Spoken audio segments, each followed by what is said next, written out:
Calisto Protocol, he called it. I'm not sure what about the phrase got to me at that moment, but as I stared at the October 2023 free game selections on PSN and mentioned my options, there was something about that phrase my online crony used to describe Calisto Protocol that called to me to try it out. Maybe it was curiosity. Maybe it was the association with Dead Space that will probably forever haunt this game's existence far more than its monsters do. And maybe it was pure spite to give it a chance against said cronies' exceedingly high standards that made me take that leap. And I can't say I regretted it.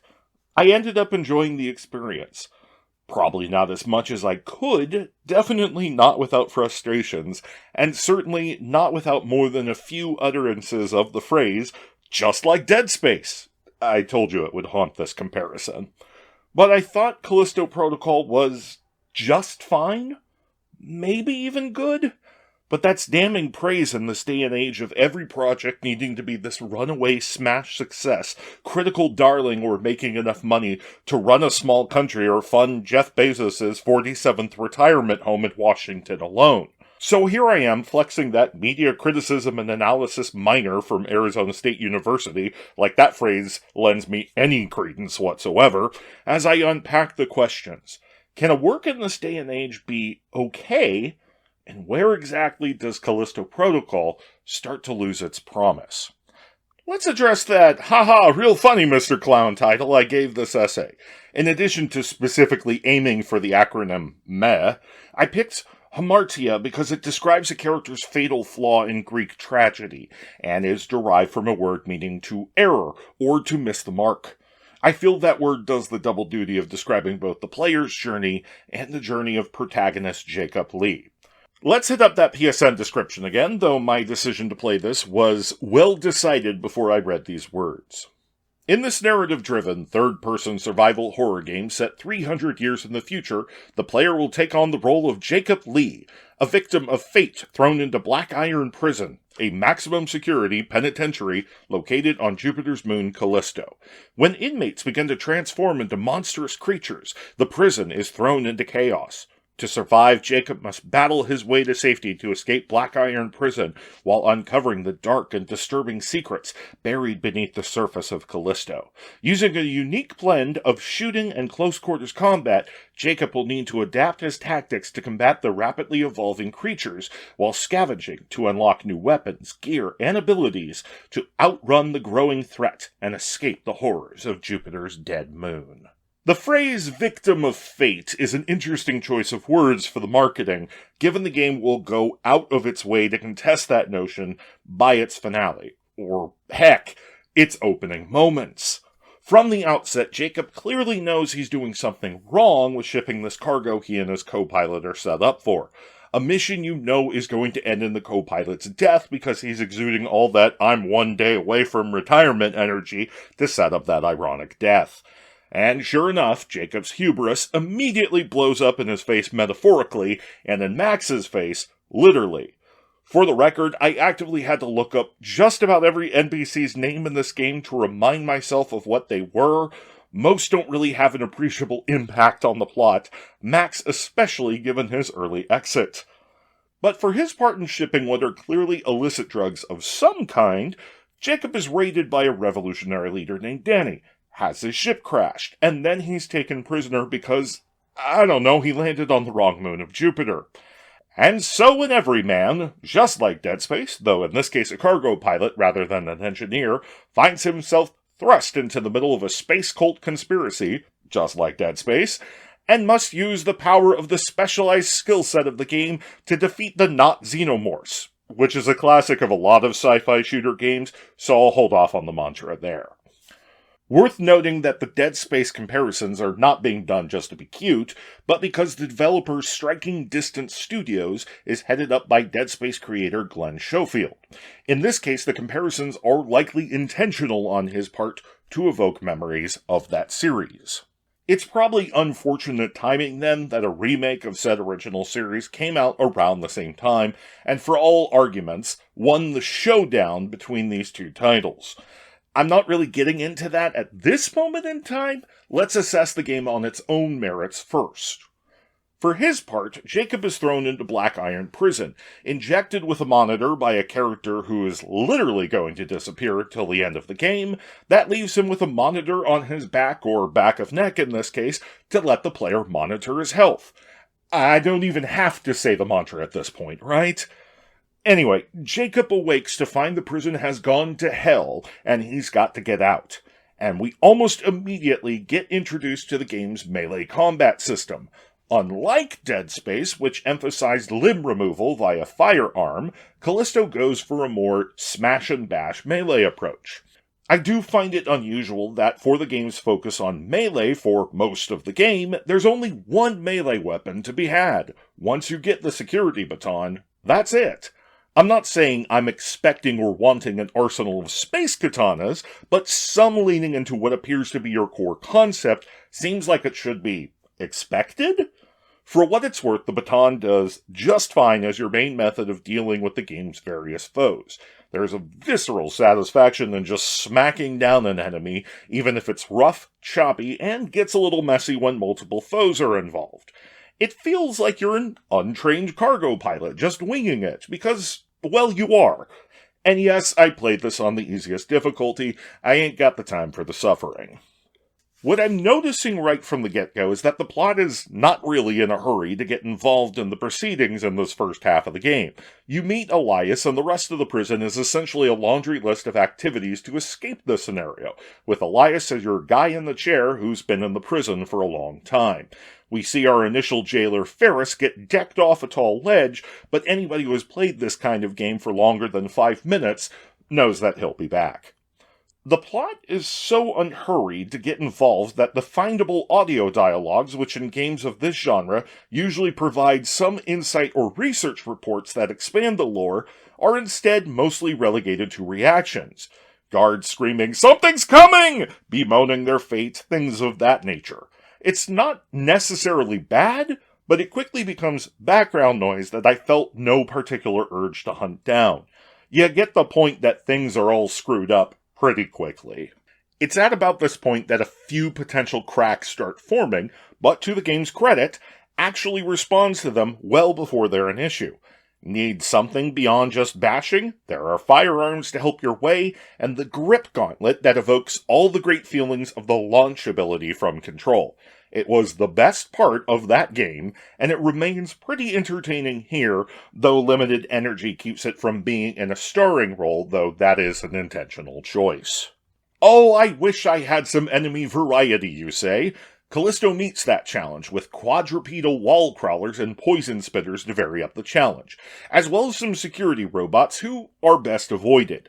Sadly, these big guys only really appear a few times in the game, and I think their presence could have been welcome beyond this first half of the game. There are some memorable set pieces too, like holding off a wave of enemies as a turbine gets going, but with the option of tossing the foes into the turbine. There's fun to be had, to the point that I basically did not notice up to this point that the plot still really hasn't progressed past Get Out.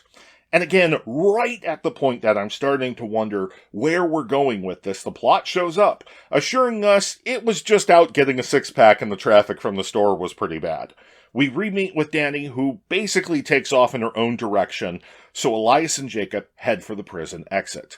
I'm gonna go ahead and drop the spoiler warnings here, just because we are actually getting into some narrative discussion.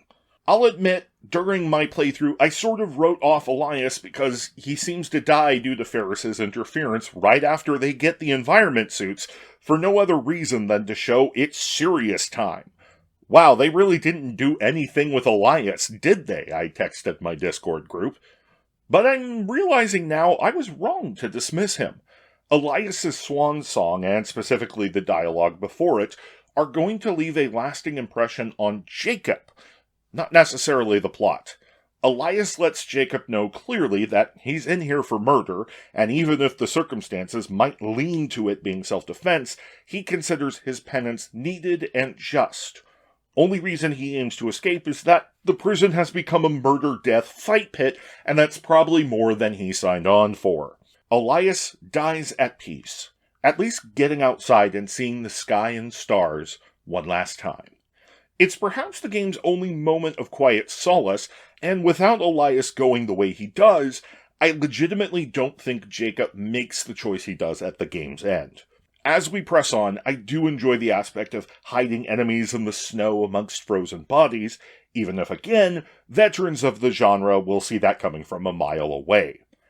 It's at about this point that Danny starts actually coming back into the narrative, as an unsteady alliance is formed between our main duo to get out. Speaking of unsteady, it's also here where the gameplay starts feeling unsteady as well, and the game doesn't necessarily address it the way it was before. The concept of foes transforming into greater threats is a novel one, but given your starting hand cannon ends that in a shot or two, it doesn't take long for the novelty to start to feel just like a bit tedious. Beat up a guy, oh look he's transforming, blam, next, beat up the next guy, oh look he's transforming, blam, next, and so on. Things are starting to feel reused, and that's going to come in sharp relief very soon. But first, let's give this game its due, because there's one part I feel it absolutely nailed. Right at about the time I start wondering, is there a boss fight in this game? I get my wish, with a thrilling multi-wave fight on an ascending elevator platform that caps off with an imposing brick shithouse of a two-headed brute. I thought this fight was great, allowing me to employ an awesome blend of grip, gunplay, and baton bashing till the altogether satisfying melee finisher upon tall, dark, and gruesome there. It's a fantastic fight where you get to bring all your tactics and tricks to bear, and it shines the better for it, despite what's to come. Obviously, I hadn't realized it in the moment, but as that elevator reaches its destination atop the facility, we reach the zenith of the game as well. I'm not quite going to go for the low-hanging fruit of saying it's all downhill from here, but the game doesn't quite reach this emotional high for me ever again. Because I'm not going to revisit it down the line when we get into more plot-related stuff, remember the plot, the battle against our two-headed adversary doesn't quite hold the same charm the second, third, or fourth time. I suppose it might be a misnomer to call it a true boss fight, sub-boss at least, but it's this reuse of the tougher enemy that brings, again, into sharp relief how much the rest of the assets are being reused here. All the while, the gunplay has steadily been creeping in more and more, to the point it's starting to be the preferred option. I don't have a problem with that per se, but it does seem an odd choice to have your unique battle system starting to take a backseat to the standard fare of the genre. On another level, I get it though, the bark and blast of a shotgun when done right is one of the most satisfying things in a game like this, and I will not deny the boom. Danny and Jacob reach the top of the structure to get an escape chopper, but wouldn't you know it, evil director guy was ready for them, and Jacob and Danny find themselves both falling for some length into the depths. I'm gonna leave my take on evil director guy for the end of the walkthrough, but the fact that I can't remember his name and did not feel compelled to look it up is probably a good hint as to where I'll go with him. For now, Jacob is in the settlement below the surface, or ruins of a settlement, or what have you. I largely keep myself from looking up the online discourse as I'm trying to give my own take on games like these, but I did peek a little bit here, mostly because I had a feeling there would be some criticism for this next part, and there was. I get the criticisms, though. It's a fairly stark shift to go to a stealth-forward approach with the blind enemies that react to sound calling for different tactics, and the sudden return of the prison shiv, knife wrench, that I'd forgotten about getting somewhat of a starring role. I know there's a few parts that if I wasn't playing on the lowest difficulty, I would have gotten torn apart. There is a part of me that celebrates things getting changed up so far, though. Like I said, things were getting a little samey, so any change in pace is refreshing. The issue, of course, with stealth segments is that they can be slow, and if they last too long, they can easily overstay their welcome. I think 2 chapters of the game is probably hitting that limit. It's also about this time that the plot, for the second time out on a beer run, looked down at its phone in line at the 7-Eleven, saw the time, and went, "Oh shit, the party!" and burned rubber to get back to the game.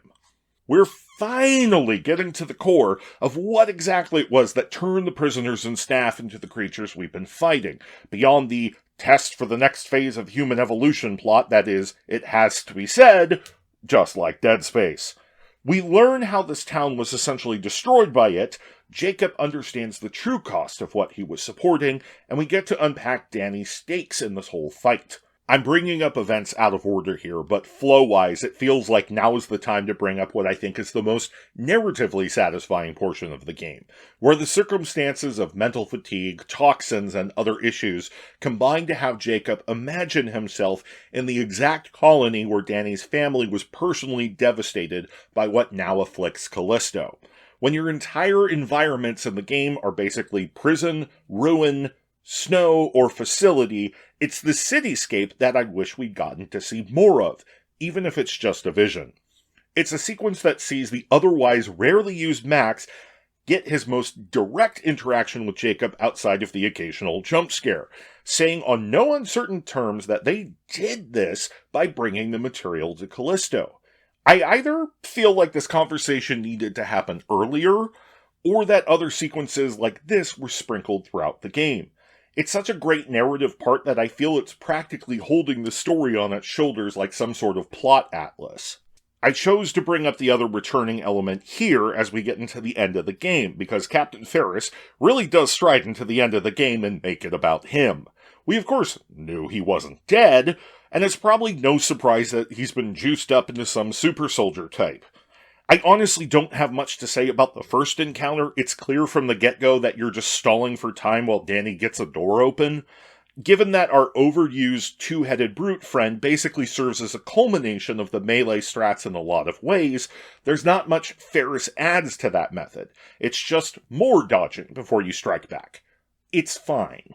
Ferris poisons Danny, leading to the above vision sequence, but I have to say the poisoning plot did feel tacked on. More a reason to bring back the other character who disappeared from the start of the game, Dr. Lady Who Feels Regret. Actually, between the stealth-heavy segments and Dr. Lady Who Feels Regret, I'm seeing some very Bioshocky elements in Calisto Protocol as well.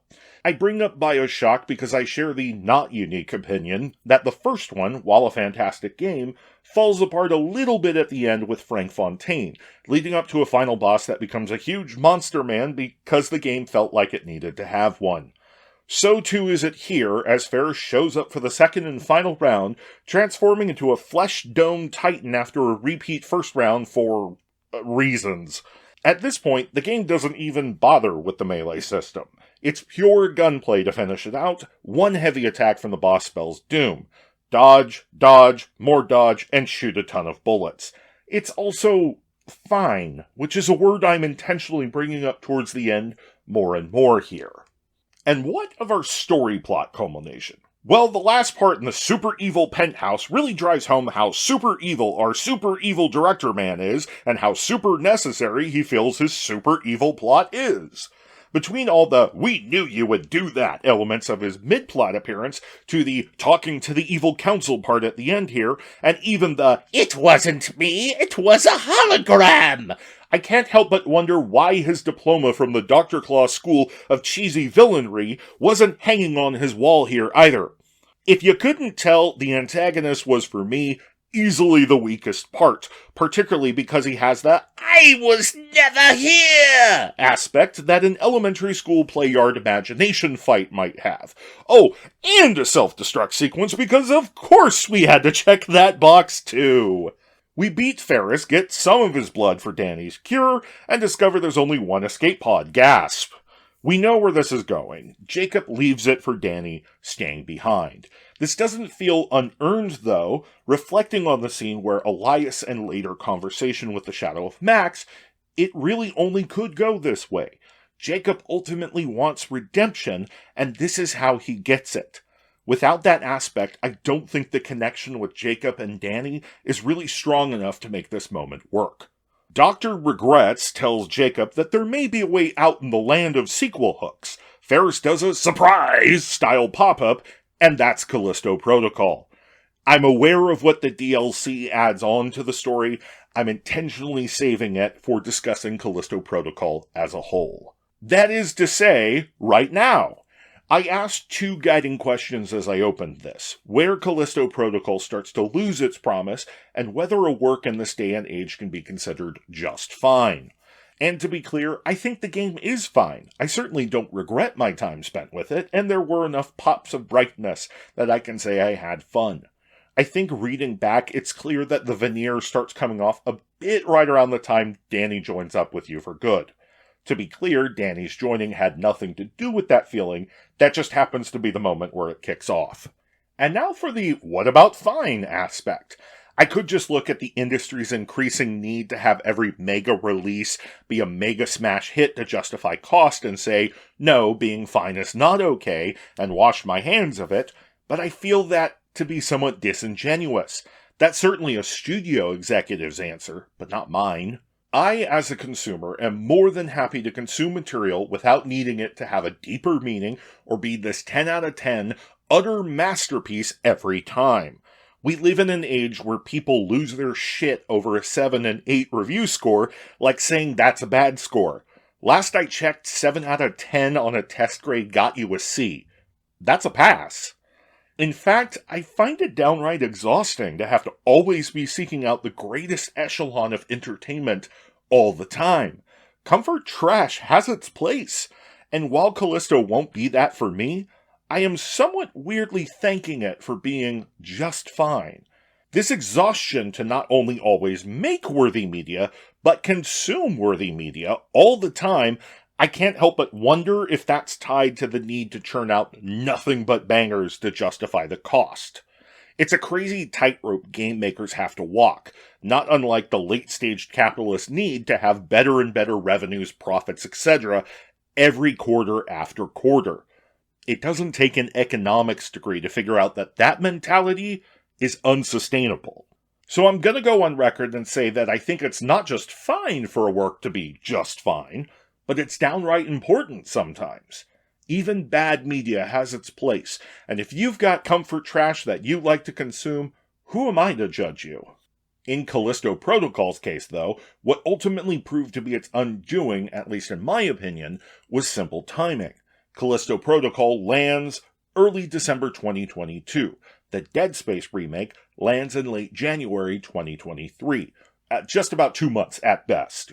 Those comparisons of just like Dead Space were always going to be drawn even if the games were released a year or further apart. But such a short window between releases were going to make those comparisons even more fervent, especially when the Dead Space remake is widely considered to have won the clash. Suddenly, your just fine clothes don't look as great when your dad just showed up with a spiffy new outfit and haircut blaring Return of the Mac over his sports car speakers. I think this resentment of having been outdone by the original might have stung a bit to the point it leaked into the DLC. Spoilers for that, by the way. Whereas the base game leaves the door open that Jacob might get out, the DLC emphatically slams the door on it, confirming, no, Jacob is very dead, this DLC was his dying dream, we're done and over. It feels very much like a, fine, I'm taking my toys and going home moment from Striking Distance Studios, and makes the closure of this whole story feel a little mean-spirited. Dare I say it, just like Dead Space 3's DLC? I think it would have been a stronger moment for the base game to just outright confirm Jacob's death from the get-go. After all, Danny is out there if you need a sequel protagonist.